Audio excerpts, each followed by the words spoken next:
আমার এই ড্রেপিংয়ের ভিডিওটা আসার পরে অনেকেরাই জানতে চেয়েছিলে যে এটা ঠিক আমি কিভাবে করেছি। তো পুরো ড্রেপিংয়ের ভিডিও তো আমি নিইনি, তবে রিল করব বলে আমি যেটা মেন পার্ট এই ড্রেপিংটার আঁচলটা সেটার একটা ভিডিও করেছিলাম।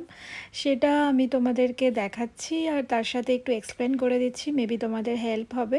প্রথমেই বলে রাখি এই ড্রেপিংয়ের মেন পার্টটা হচ্ছে আঁচলটা।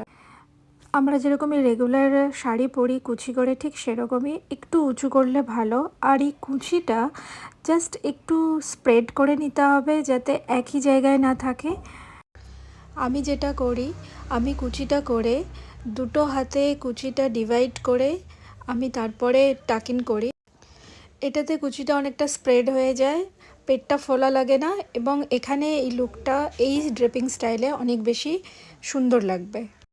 শাড়িটা টাকিন করা হয়ে যাওয়ার পর এরপর যেমন আমরা পেছন থেকে ঘুরিয়ে কাঁধে আঁচলটা ফেলি, ঠিক সেরকমই করে ফেলার আগে আঁচলটা দুদিক দিয়ে নিয়ে দুটো হাত স্ট্রেচ করলে যতদূর যায় সেখানে একটা নট ক্রিয়েট করতে হবে।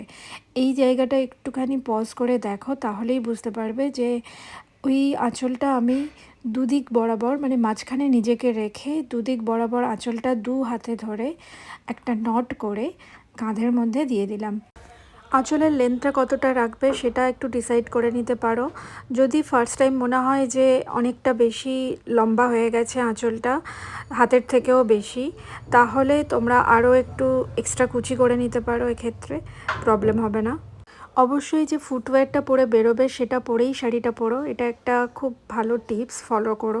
তারপরে আঁচলটা একটু সুন্দর করে অ্যারেঞ্জ করে নিতে হবে। এটা একদম একটা মালমাল শাড়ি, খুব একটা প্রবলেম হলো না আমার আঁচলটাকে ঠিক করে নিতে। কিন্তু যদি তোমরা একটু স্টিফ শাড়ি পরো তাহলে আঁচলটা একটু সুন্দর করে মেবি করে নিতে হতে পারে, প্রপারলি প্লিট করে।